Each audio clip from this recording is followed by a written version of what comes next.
If you're someone like me who studies sort of for long hours and then feels burnt out, here are things you can do for a break which will recharge your brain and your soul. Number one, please going out for a walk, especially morning walk.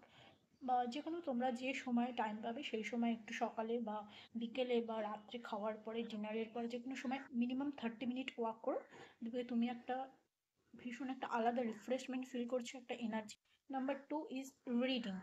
Reading is very much important for our brain, mental health, you can say that mental health.